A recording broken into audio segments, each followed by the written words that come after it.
அட்டமச்சனியின் நட்டங்கள் தவிர்க்க எங்கள் வலம்புரிநாதன் வலக்கை மேலே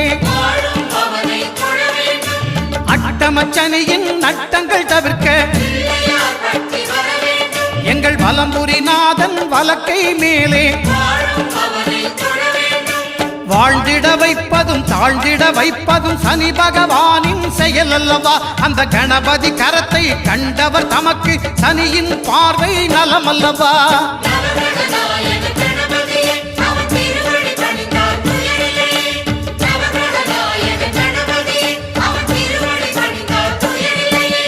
ஒன்பது கோளும் ஒன்றாய் காண அங்கு கற்பகம் என்னும் கடவுளின் மெய்யில்